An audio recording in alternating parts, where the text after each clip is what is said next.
palavra. Abra sua Bíblia lá no Salmo de número 139. Salmo número 139. Nós vamos ler os versos de 13 a 17. Salmos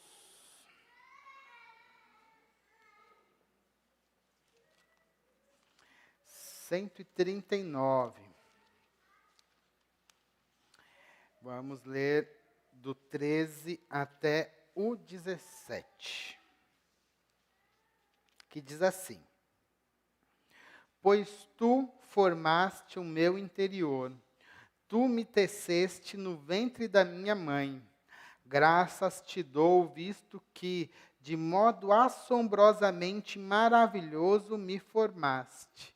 As tuas obras são admiráveis, e a minha alma o sabe muito bem. Os meus ossos não te foram encobertos quando no oculto fui formado e entretecido, como nas profundezas da terra. Os teus olhos viram a minha substância ainda informe. No teu livro foram inscritos todos os meus dias. Cada um deles é determinado, quando nem um deles ainda existia. Que preciosos para mim, ó Deus, são os teus pensamentos, e como é grande a soma deles. Vamos orar. Pai, em nome do Senhor Jesus, eu peço, Pai, para que o Senhor fale conosco agora através da sua palavra. Palavra bondosa, graciosa, palavra que realmente nos toca, Pai, e faz refletir sobre assuntos muito importantes, Pai, como esse que nós vamos trazer hoje. Pai, que nós possamos realmente aprender mais da sua palavra e que nós possamos realmente, Pai, olhar até por aqueles, Pai, que ainda estão indefesos nos ventres das suas mães. Ó Pai, em nome do Senhor Jesus, fale conosco, que é o que nós te pedimos, em nome de Jesus. Amém. Irmãos, nessa semana, no dia 12, nós comemoramos, entre outras coisas, teve um feriado santo, mas também teve um dia aí que a gente chama de Dia das Crianças, que é aquele dia que a gente pega para celebrar e curtir com as crianças. E em meio a esse Dia das Crianças, eu gostaria de trazer para a igreja um assunto muito sério, de uma coisa que está acontecendo no nosso país, que está acontecendo lá em Brasília, e a gente tem que tratar como igreja. É um dos assuntos mais urgentes. Além de todas essas guerras que nós falamos, existe uma outra batalha que a igreja tem que se engajar. E por isso eu gostaria de chamar a sua atenção para isso. Para começar esta mensagem, eu gostaria de ler uma parte de uma reportagem da Mariana Schreiber, eu acho que é isso, Schreiber, não sei como fala o nome dela, de 22/9/2023, que está lá na página da BBC News Brasil. Você pode ir lá depois consultar isso, tá? E a reportagem, ela diz o seguinte: prestes a se aposentar, a presidente do Supremo Tribunal Federal, Rosa Weber, votou na sexta-feira, 22/9, para que o aborto realizado até a 12ª semana de gestação não seja mais um crime no país. A ministra argumentou que a criminalização fere direitos fundamentais das mulheres, como os direitos à autodeterminação pessoal, à liberdade e à intimidade. Por outro lado, Weber considerou que a proibição não é suficiente para evitar abortos, sendo mais adequado políticas públicas de prevenção à gravidez indesejada, como educação sexual. A maternidade é escolha, não obrigação coercitiva. impor a continuidade da gravidez a despeito das particularidades que identificam a realidade experimentada pela gestante, representa forma de violência institucional contra a integridade física, psíquica e moral da mulher, colocando-a como instrumento a serviço das decisões do Estado e da sociedade, mas não suas, escreveu no voto. Ela também lembrou que o Código Penal brasileiro, que criminaliza a interrupção da gravidez, é da década de 1940, do século passado, quando as mulheres tinham uma cidadania de segunda classe, sem espaço devido no debate público. Não tivemos como participar ativamente da deliberação sobre questões que nos é particular, que diz respeito ao fato comum da vida reprodutiva da mulher, mais que isso, que fala sobre o aspecto nuclear da conformação da sua autodeterminação, que é o projeto da maternidade e sua conciliação com todas as outras dimensões do projeto de vida digna, continuou. A manifestação de Rosa Weber é histórica. Para os defensores da descriminalização, se trata de um importante posicionamento pelo direito das mulheres, enquanto o lado favorável à proibição vê o voto como uma afronta à maioria conservadora do país e um desrespeito à vida do feto. O tema tem sido debatido em diferentes países da América Latina, onde a proibição total é uma posição minoritária entre os países. A ministra, porém, foi a única dos 11 integrantes da corte a votar. Como esperado, o julgamento foi interrompido por um pedido do ministro Luiz Roberto Barroso para que a ação seja analisada pelo plenário físico do Supremo. Weber pautou inicialmente o julgamento no plenário virtual, em que os ministros depositam seu voto eletronicamente por escrito, porque não haveria tempo hábil de julgar o caso no plenário físico antes da sua aposentadoria, no dia 2 de outubro passado, quando a ministra completou 75 anos, que esta é a idade limite para atuar no STF. Caberá a Barroso, próximo presidente da Corte, que já se manifestou favoravelmente à descriminalização, decidir quando o julgamento será retomado. Hoje, o aborto é permitido no país em 3 cenários: gravidez por estupro, risco para a vida da gestante e se o feto for anencéfalo, sem cérebro. Defensores da descriminalização dizem que o aborto deve ser uma decisão da mulher e que a sua proibição fere direitos humanos da gestante. Já opositores defendem que a vida começa na concepção e, portanto, deve-se proteger o feto. Eu não sei se os irmãos estavam acompanhando essas notícias do que estava acontecendo no mês passado. A Rosa Weber, a ministra do Supremo, fez uma jogada, foi uma jogada dela mesma. Ela colocou o julgamento, e combinado com o Barroso, tá? Isso era uma combinação. Se ela trouxesse o julgamento para o plenário, o que aconteceria? Ela não teria tempo de votar. Então, ela colocou um plenário virtual, depositou seu voto, e o Barroso, na sequência, já mandou para o plenário. E estamos aguardando o momento onde vai haver o julgamento a respeito do aborto com fetos até a 12ª semana de gravidez. Esse é um assunto muito, muito, muito urgente. Porque, usualmente, pelas fontes que li, o que acontece quando um país descriminaliza o aborto, não é que ele diminui, ele aumenta o número de abortos. E aí a gente tem que refletir um pouco sobre esse tema. É um tema muito sensível, que hoje 11 homens, 11 ministros vão decidir e logo vai estar no plenário. E qual que deve ser o posicionamento do cristão a respeito do aborto? Quais são os textos bíblicos que indicam qual é o início da vida?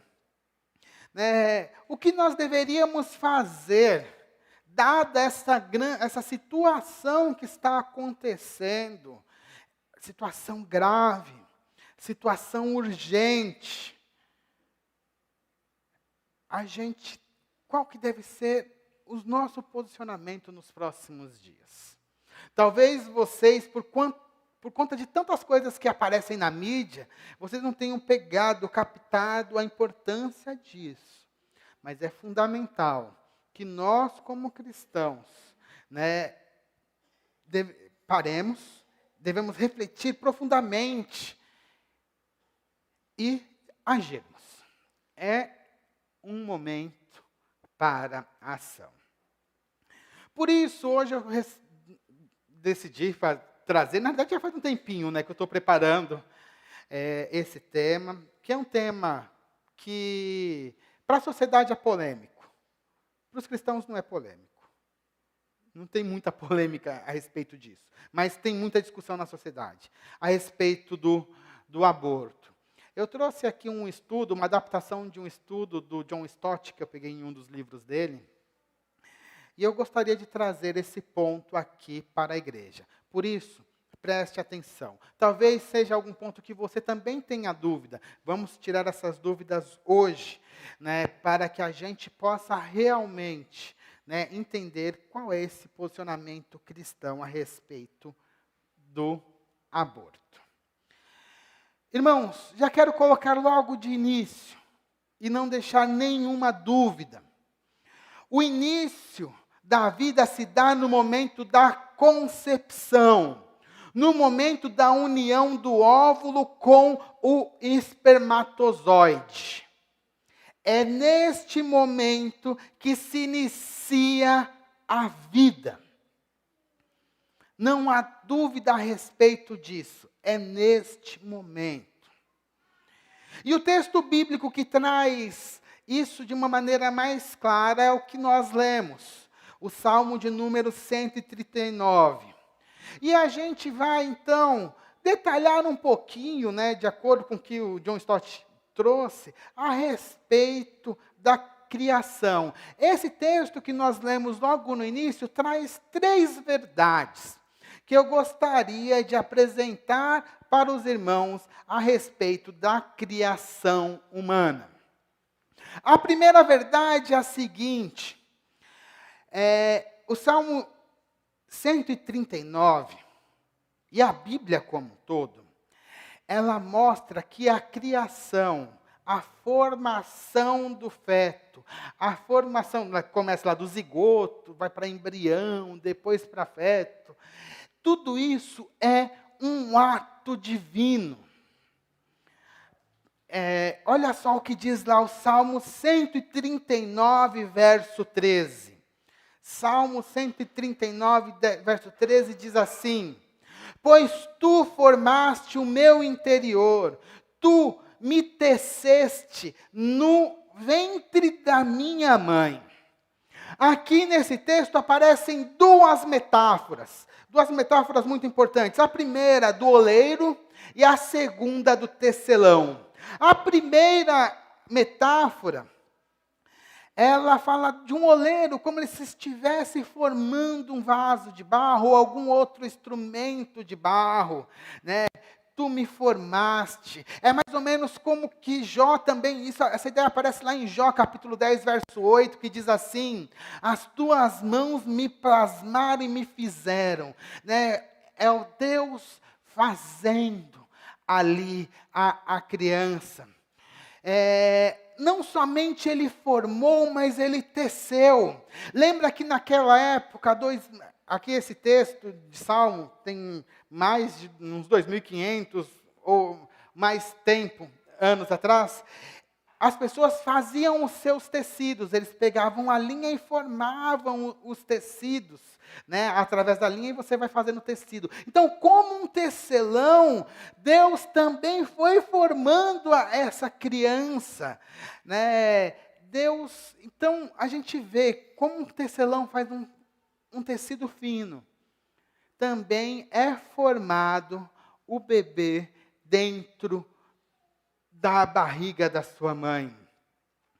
De pele de carne, Jó 10, 11 diz assim: de pele de carne me vestisse, e de ossos e tendões me teceste. Para preparar essa mensagem, eu fiquei assistindo alguns vídeos sobre o desenvolvimento do bebê no ventre da mãe. É uma coisa assim maravilhosa. Hoje, com toda a nossa tecnologia, nós conseguimos, de uma certa forma, entender e ver passo a passo como duas células, a maior célula do corpo humano, que é o óvulo, com a menor célula do corpo humano, que é o espermatozoide, se unem lá nas trompas de Falópio, eu acho que eu falei certo, e depois daquilo ali, dessa união, daqui a pouco esse zigoto ali, esse embrião, óvulo fecundado, ele começa a se dividir, se multiplicar, e começa todo um ato que de uma célula, no final de 40 semanas, você tem um bebê totalmente formado. Olhar para a criação e o desenvolvimento de um bebê é uma coisa que você olha assim e fala assim, meu Deus, que coisa maravilhosa. Como, né, está ali escrito ali no nosso DNA, parte vem do pai, parte vem da mãe, se une, né, e aquilo tudo tem todas as instruções para criar cada célula que vai se diferenciar e vai fazer dali um bebê. É uma coisa maravilhosa que quando nós olhamos hoje, com toda a nossa tecnologia, somente vai nos levar a adorar a Deus. É mais ou menos o que acontece com o salmista. Lá no Salmo 139, 14, diz assim: graças te dou, visto que de modo assobrosamente maravilhoso me formaste. E olha que o salmista falava isso sem saber de tudo que nós sabemos hoje, e ao olhar aquilo que realmente acontece na formação do bebê, também hoje, nós podemos louvar a Deus, porque vendo o que Deus fez, né, a forma que isso acontece, é uma coisa que a gente louva a Deus.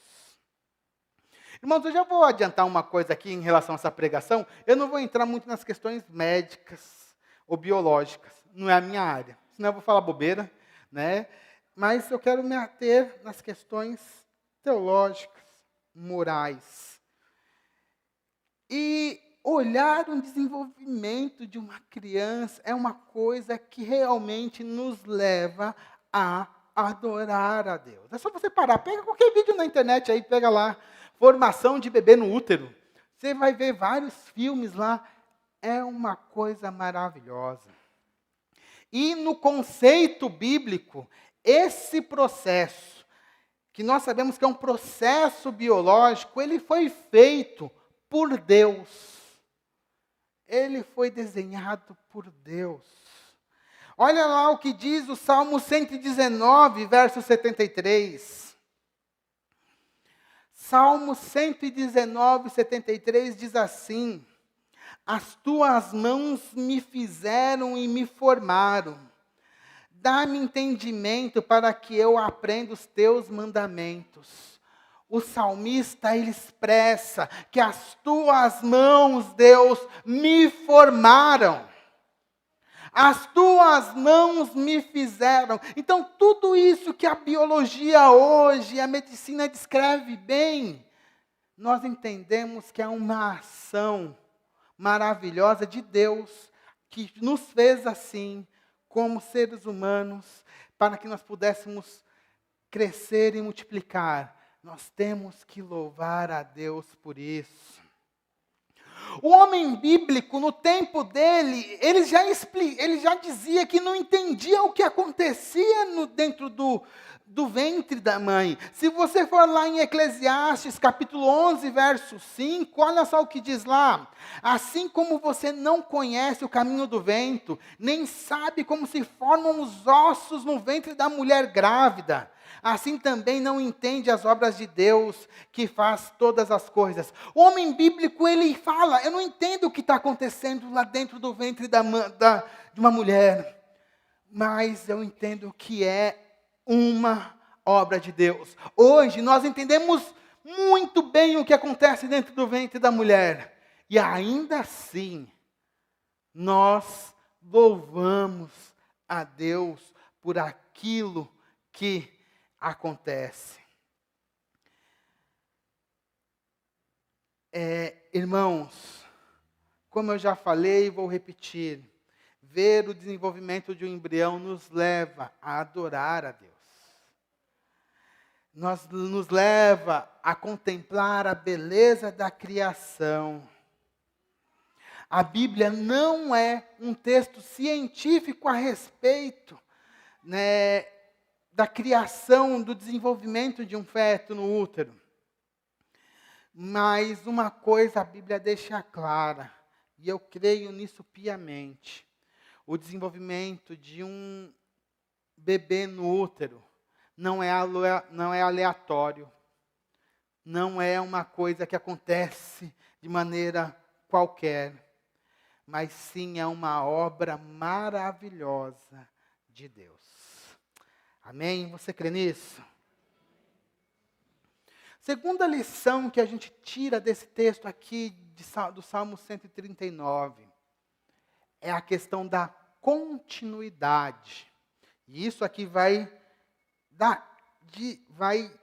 diretamente contra o voto da Rosa Weber.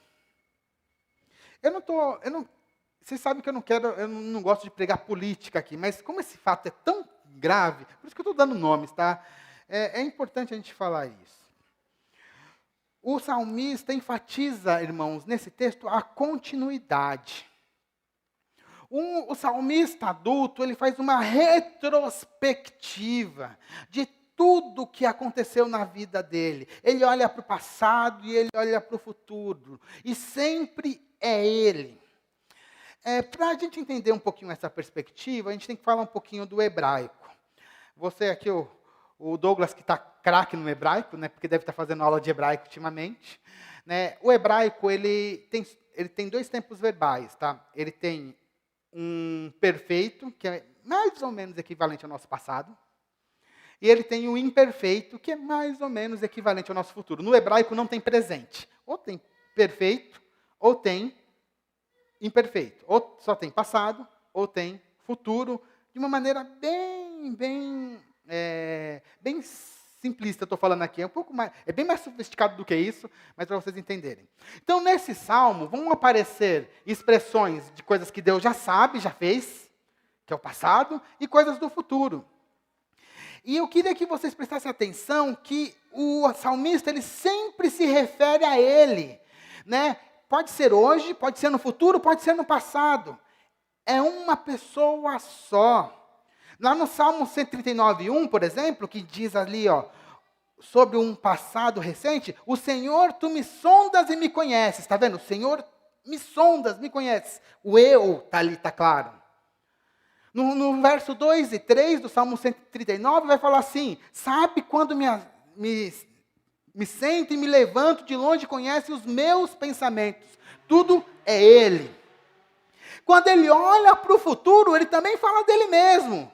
Né? Lá no verso 10 do Salmo 139, fala assim, ainda ali a tua mão me guiará, e a tua mão direita me susterá. Então, Ele sempre fala dEle. E o legal é que quando Ele olha para o passado, para dentro do ventre da mãe, Ele se refere como Ele mesmo. Se você falar lá, o verso 13, depois, tu me formastes. Por que eu estou falando isso? Parece um negócio que está meio desconexo, mas é para vocês entenderem que o salmista era ele mesmo no passado, no presente e no futuro. A humanidade do salmista não começou na 12ª semana de gravidez. A humanidade, ela começou lá na criação, lá na concepção. E essa humanidade vai até o futuro. Não tem descontinuidade. O ser humano é ser humano no ventre. O ser humano é ser humano no hoje. O ser humano é ser humano no futuro. O Salmo 76 também mostra que não há descontinuidade, que há uma continuidade entre no ser humano, desde o ventre até hoje. Nós somos seres humanos.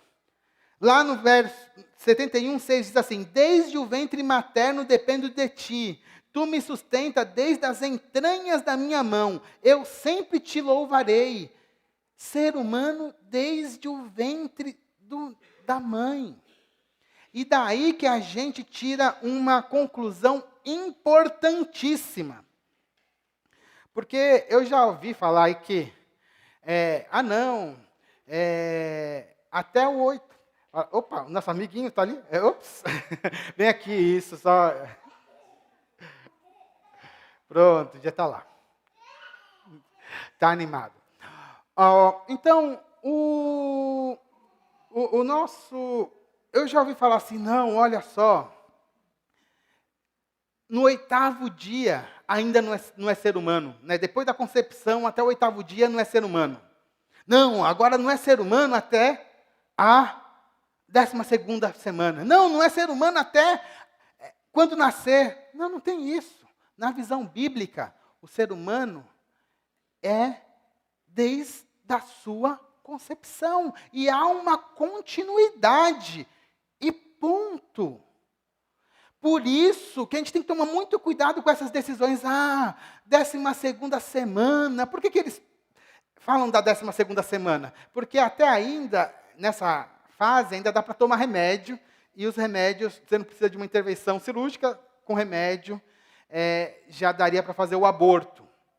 É o que estava na reportagem, tá, irmãos? Não é que eu sou especialista, não. Na reportagem falava isso. Lá na reportagem, inclusive, dava o nome dos remédios.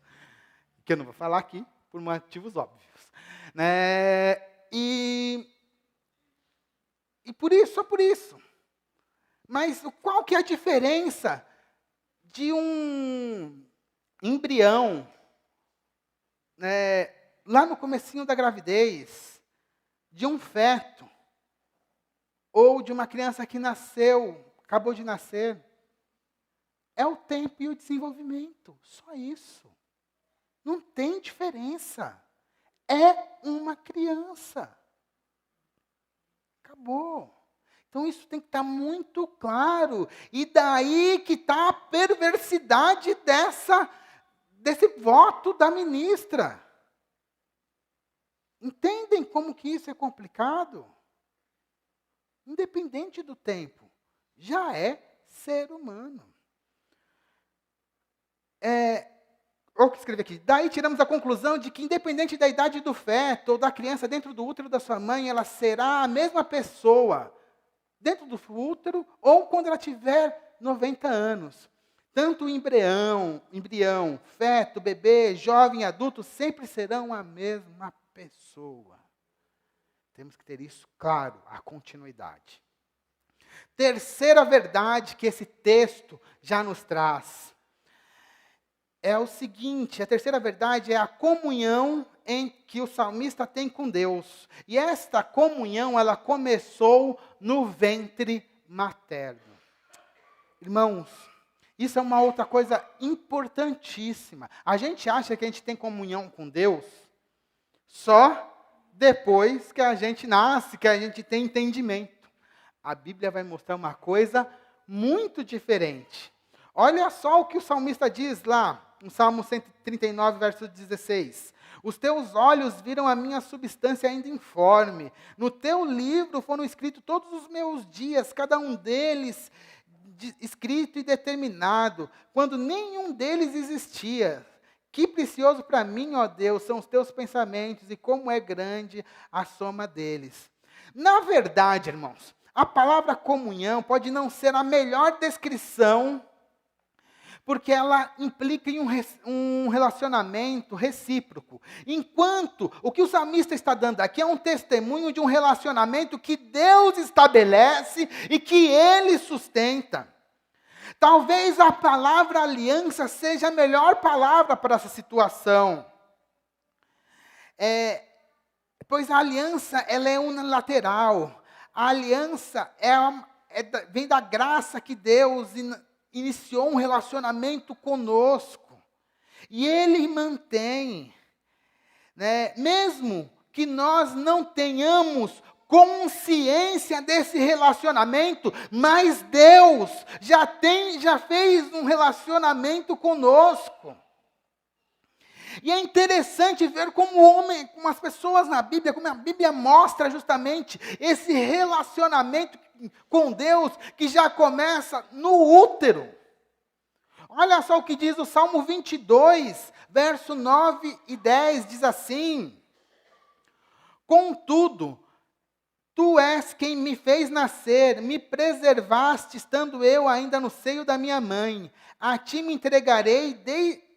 entreguei, olha só, a Ti me entreguei desde o nascimento, desde o ventre da minha mãe.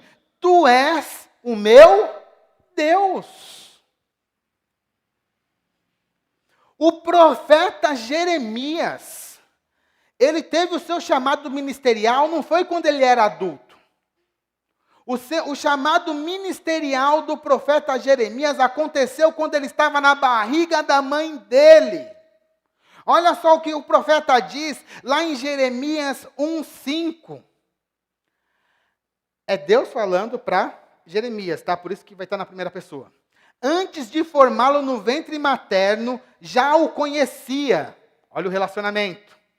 E antes de você nascer, eu o consagrei e constituí profeta para as nações. Deus não somente tem um relacionamento, mas Ele já faz chamado para ministério de crianças que estão no ventre materno. Olha só a seriedade disso. Porque isso vem de Deus, começa em Deus e Ele que estabelece. Outro texto importante que diz assim, o servo do Senhor, que é o próprio Jesus, que vai ser luz para as nações, luz para os gentios, também foi chamado desde o ventre. Olha só o que diz lá em Isaías. Isaías 49, vou ler o verso 1 e depois o 5.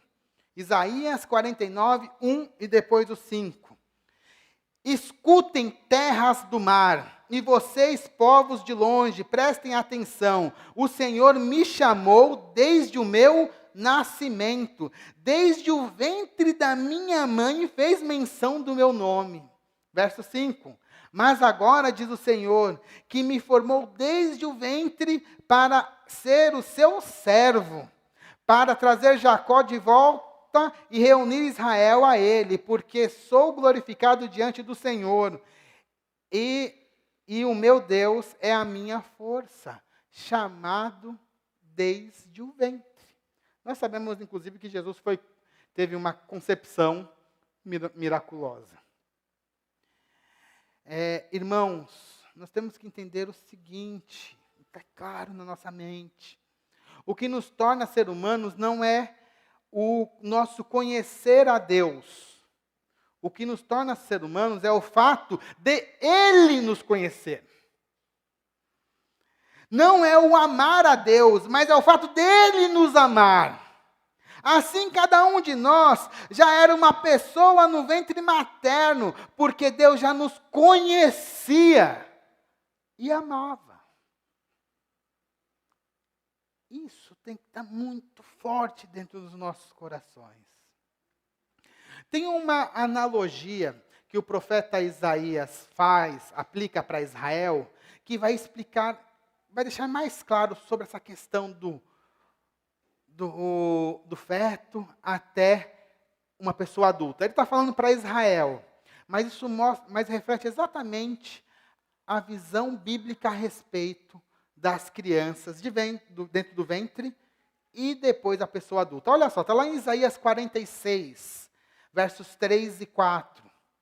Isaías 46, 3 e 4, que diz assim: escutem, ó casa de Jacó, e todo o remanescente da casa de Israel. Então, Deus está falando para Israel.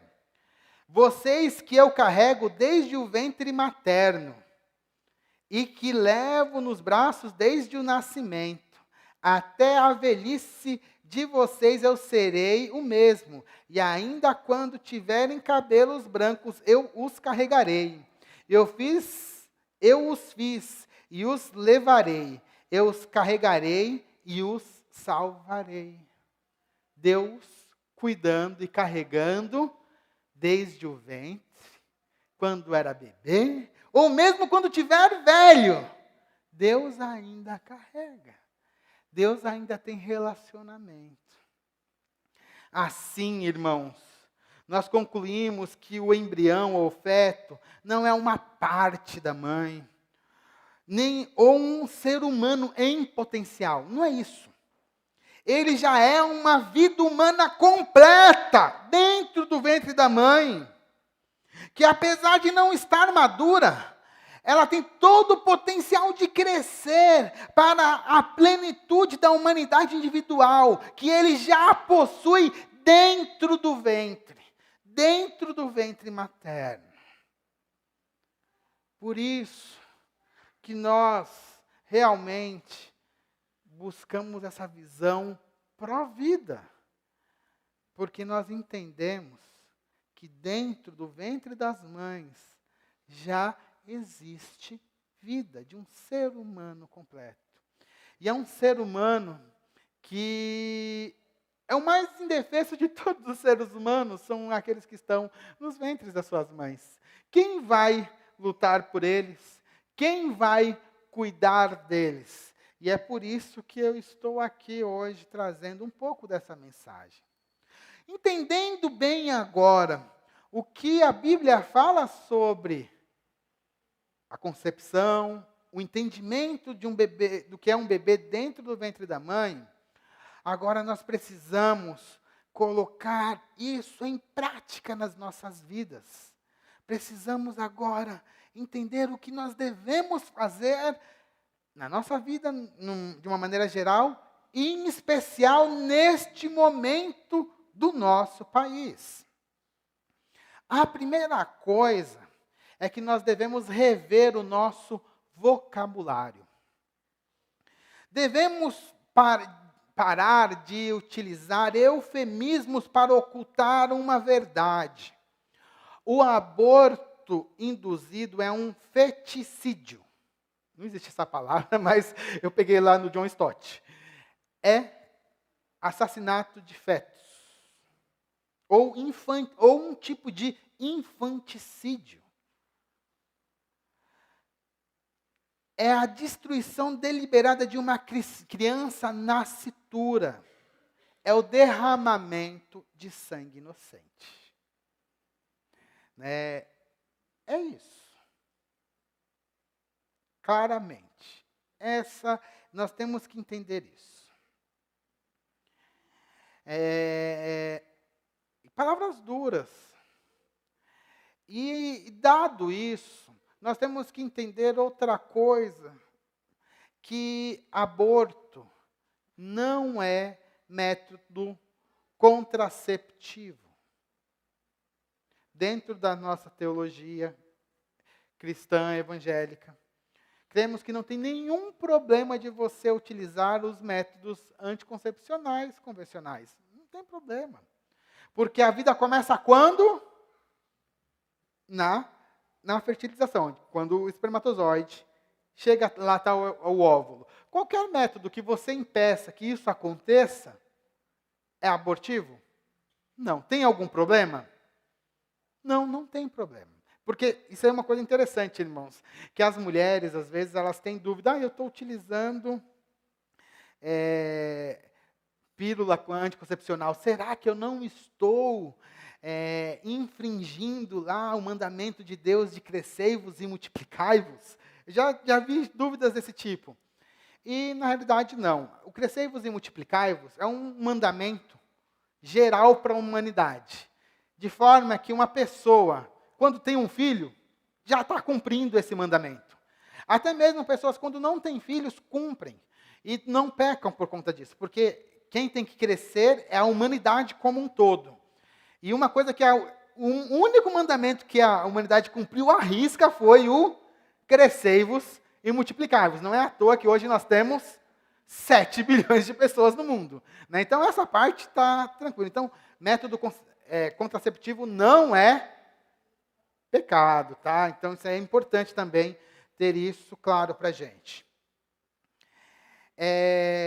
Aí tem algumas coisas que às vezes me perguntam. E quando tem uma gravidez onde a mãe corre um risco de vida para a mãe? Né? A nossa legislação, por exemplo, permite aborto nessa situação. Mas a gente tem que lembrar de uma coisa, tá? Eu não sou médico, tá? Então eu não vou entrar em detalhes médicos para não falar besteira. Mas uma coisa a gente tem que ter claro. A legislação, quando ela foi escrita, foi em 1940. Então, os recursos que nós temos hoje da medicina estão, milhões de anos-luz mais avançados do que em 1940, que é de quase 100 anos atrás. E o que... Estou falando assim como um leigo de medicina. Eu não sei quais seriam os casos que causariam risco de morte para a mãe, que não dá para salvar o feto. Eu vou pegar um exemplo que eu acho que teria que nortear o nosso pensamento. No domingo passado, acho que foi no domingo passado, teve um caso lá no Fantástico de uma mãe de sextuplos.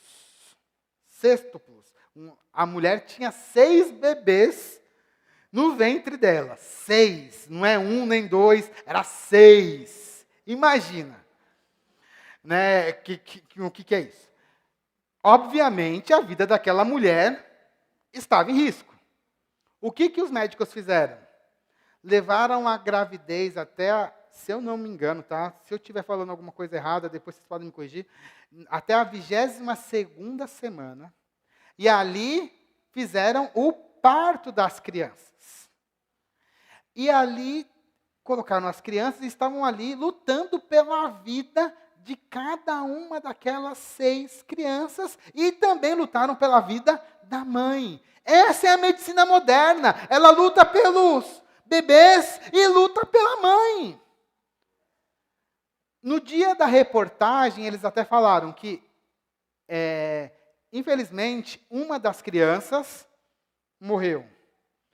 As crianças também deveriam ser alvos de nossas orações, porque elas também tinham grande risco de terem problemas neurológicos, porque eram muito pequenininhas até se desenvolver, né? Mas a medicina lutou pelos 2. E eu acho que é isso que a gente tem que pautar. No caso daquela mãe, perdeu um dos seus filhos, mas se salvaram 5 e a mãe. Esse é o tempo que nós vivemos.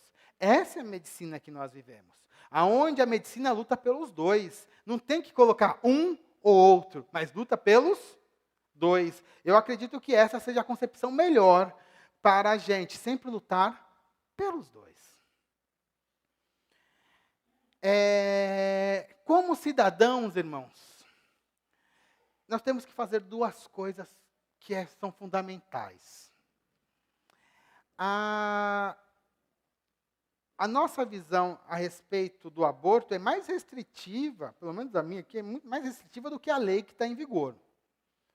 Tá?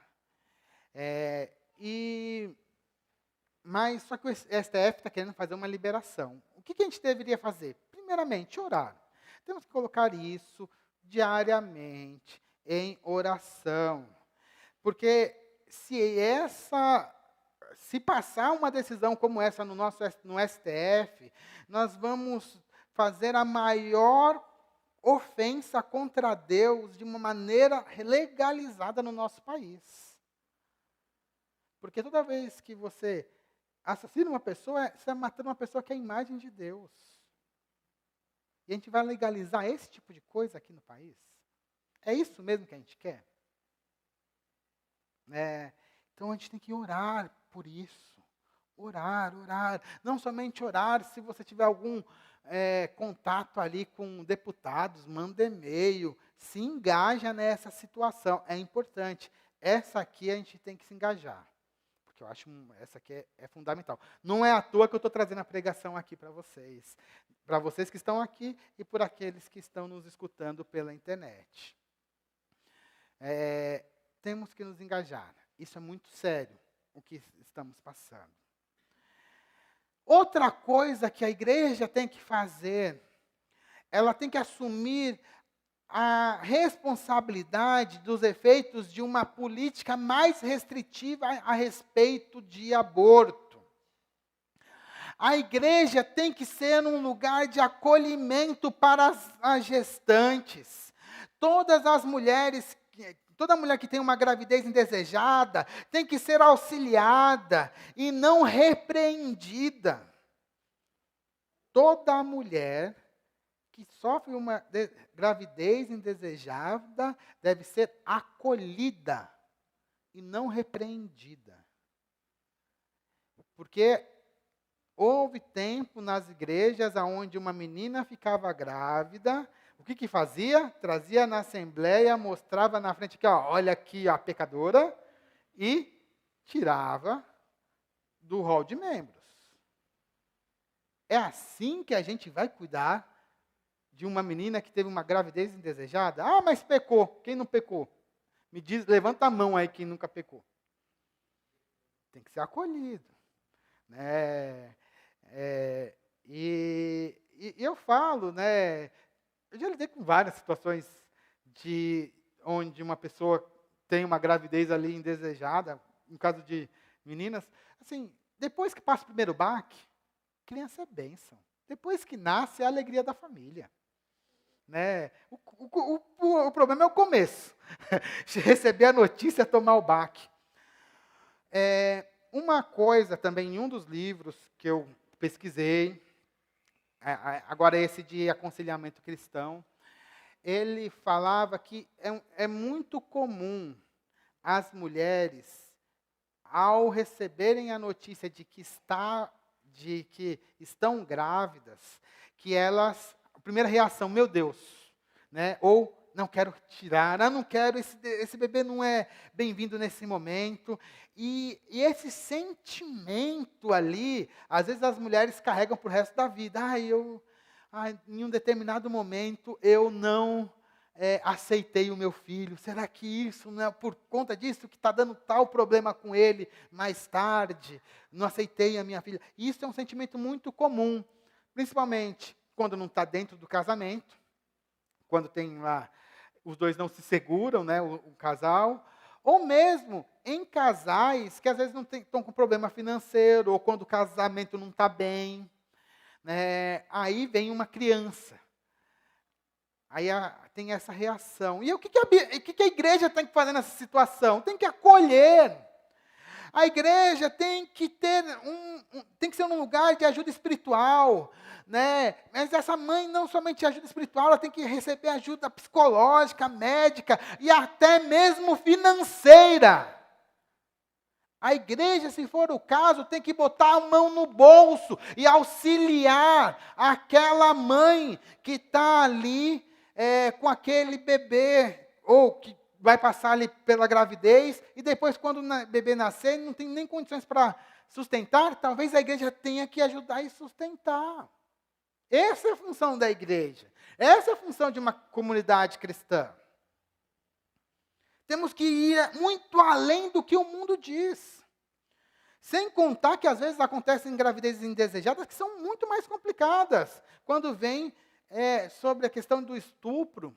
E lembrando que estupro não é quando a gente fala de estupro, a gente pensa só num tipo de estupro, aquele violento lá, que é o primeiro que vem na nossa mente. Mas existem outros tipos de estupro. Por exemplo, uma menina vai para a balada, bebe um pouco a mais, ou usa droga, perde a consciência, um cara se aproveita, no outro dia está grávida. Isso é estupro também.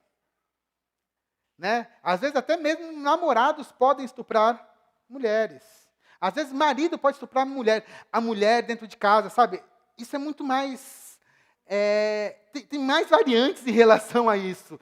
Ou mesmo, né, gravidez na nossa legislação, se eu não estou enganado, abaixo de 14 anos, qualquer relacionamento sexual é considerado estupro também de vulnerável.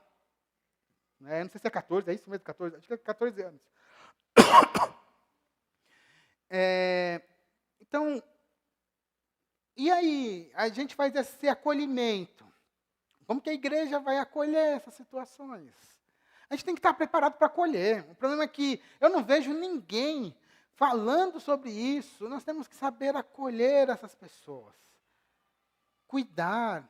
É difícil. Mesmo numa casa onde a mulher está casada e o casamento está acabando e ela fica grávida, aquilo a mulher fica assim, nossa, eu não quero esse homem e ainda fico grávida. Vocês já devem ter escutado isso em algum lugar. E isso acontece direto. E aonde que a gente deveria tratar disso e cuidar disso? Aqui na igreja. Então nós temos que apoiar, nós temos que estar prontos para cuidar. Aí as mulheres da igreja, né, deveriam estar ali se levantando, né, para cuidar de todas as mulheres. E outras questões, tá, irmãos? Eu não vou entrar muito nos detalhes, mas se o casal sabe que o filho vai ser deficiente, né, já sabe ali no ultrassom, quando recebe a notícia, você não sabe o que isso é o baque no casal. Como a igreja também tem que saber lidar com isso, com as contingências da vida. E sabemos, assim, que uma pessoa que tenha talvez alguma deficiência, pode ser que ela tenha uma vida feliz depois. Mas se cuidar da mãe, cuidar do pai, e especialmente da mãe, é fundamental. A igreja tem que estar aberta a isso. Além disso, como igreja, nós devemos apoiar campanhas educacionais, né, a respeito de planejamento familiar nas escolas ou mesmo na própria igreja. Eu sou a favor que a igreja deveria ensinar isso, né? Falar um pouquinho sobre isso. A gente fala muito pouco. Às vezes a gente fica discutindo o sexo dos anjos e não trata de assuntos práticos que muita gente tem dúvida. É bem possível que muita coisa do que eu estou falando aqui você nunca escutou da forma que eu estou falando. Porque a gente não discute. É fundamental que a gente traga isso à baila e vamos discutir isso. Vamos preparar isso, né, na nossa igreja. Eu estou falando muito de mulheres, mas eu gostaria de falar um pouquinho também dos homens. Né? Nós temos que preparar homens, né, para que não fujam das responsabilidades paternas. É muito comum em situações onde os dois não se seguram, acabam fazendo sexo fora do casamento, a menina fica grávida. O que acontece com o rapaz? Foge. Ele pode não fugir literalmente, mas assim, não larga a menina e deixa a menina lá sendo cuidada pelos pais. Muito comum, muito comum. Também temos que formar homens de caráter, né? Que saibam agir e também cuidar desses homens nessa situação. Mas no caso aí é muito claro que a mulher tem que ser mais protegida do que o homem, né? Isso aí é muito claro. E normalmente as famílias cuidam mais das mulheres porque tem a criança. Mas os homens também têm que ser ensinados e é uma função da igreja.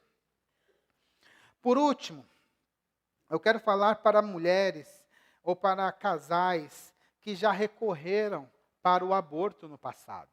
Eu estou falando aqui, em tese, mas já conheci vários casais que recorreram para o aborto ou para tentativas de aborto no passado.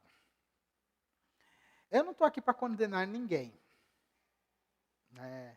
Eu quero dizer para você que há perdão. Há perdão para qualquer tipo de pecado. Cristo morreu pelos nossos pecados. E Ele nos oferece o caminho para a vida. Talvez você esteja, como lá no Salmo 130, abre a sua Bíblia lá no Salmo 130, esteja assim, clamando a Deus. Das profundezas, clama a ti, Senhor, escuta, Senhor, a minha voz, esteja alerta aos teus ouvidos às minhas súplicas. Se tu, Senhor, observas as minhas iniquidades, quem, Senhor, poderá escapar? Mas contigo está o perdão, para que sejas temido. Nós temos que clamar a Deus, e o perdão está em Deus. Lá em 1 João, capítulo 1, verso 9, diz assim: se confessarmos os nossos pecados, Ele é fiel e justo para nos perdoar os pecados e nos purificar de toda injustiça. Não precisa carregar essa culpa, não. Precisa. Vá para os pés do Senhor. Clame a Ele. Ele te perdoa. Ele te perdoa. Irmãos, estou terminando a mensagem de hoje. Queria estar falando de assuntos alegres, de outras coisas, mas o momento, ele é urgente. Como cristãos, nós somos pró-vida. Vou repetir. Como cristãos, nós somos pró-vida. Mas como igreja, nós devemos estar preparados para lidar com a complexidade deste mundo. Quero já deixar aqui aberto, se você depois quiser tirar dúvidas, falar comigo, né, a gente pode falar. Se vocês gostarem, querem depois quiserem discutir um pouquinho mais esse tema, a gente pode trazer numa escola bíblica dominical. Vocês vão discutir nos PGMs durante a semana, mas nós temos que estar preparados, nós temos que discutir, temos que trazer esse tema. Existe um bode no meio da sala. Nós não podemos ignorá-lo. Nós temos que falar deles. Ora a Deus para que os juízes do Supremo Tribunal Federal para que eles tomem uma decisão correta. Porque senão vai ser uma tragédia. Mas independente do que é ilegal ou ilegal neste país, nós vamos continuar a pregar a verdade e a acolher as pessoas que necessitam de ajuda. Irmãos, esse é tema seríssimo. Que a gente tenha a noção dessa urgência e que Deus nos auxilie. Que Deus nos abençoe, meus irmãos. Vamos nos colocar de pé e vamos orar.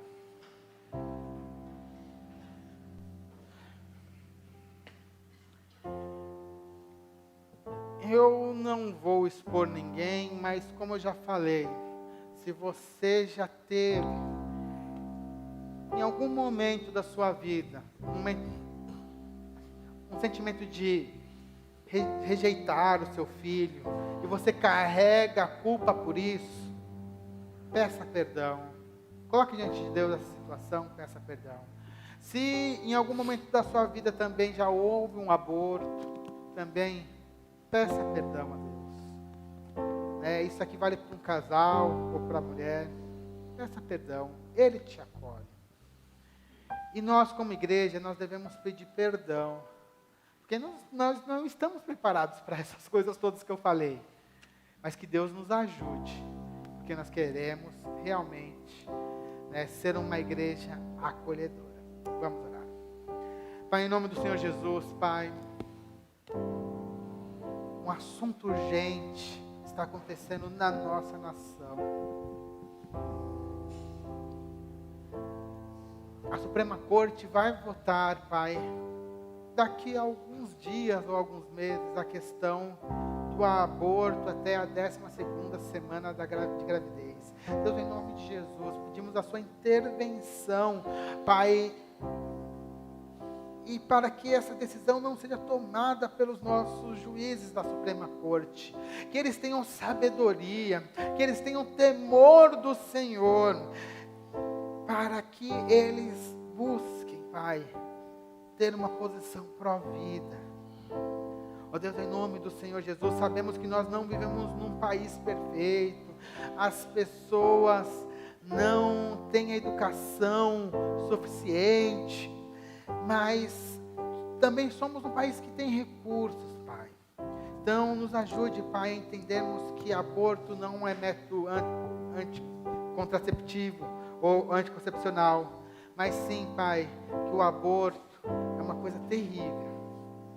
Deus, em nome do Senhor Jesus, eu oro pela nossa nação, para que isso não aconteça, Pai, aqui no nosso país. Quero pedir, Pai, pelos casais aqui da igreja, pelas mulheres, que algumas, talvez em algum momento da sua vida, tiveram pensamentos, Pai, para abortar, talvez carreguem culpa, Pai, em nome do Senhor Jesus. Eu peço, Pai, para que o Senhor toque na vida delas, para que o Senhor, Pai, tire essa culpa, Senhor. Ou pessoas que recorreram ao aborto, Pai, Deus, em nome do Senhor Jesus. Pai, perdoe, Pai. Foi um erro do passado. Deus, em nome do Senhor Jesus, nós precisamos do seu auxílio para que nós possamos viver da maneira que o Senhor deseja daqui para frente. Ó Pai, em nome do Senhor Jesus, clamamos pela sua misericórdia. Um tema importante, Pai, nos auxilie. Para o futuro, Pai, que o Senhor nos dê sabedoria para lidarmos com as situações que estão acontecendo, pelas situações que nós estamos presenciando, mas que a gente sempre tenha uma posição acolhedora e amorosa, da mesma forma que o Senhor nos acolheu, que nós possamos acolher também mulheres que precisam ser acolhidas, Pai. Nos ajude, Pai. É a nossa oração agora, em nome do Senhor Jesus. Amém e amém.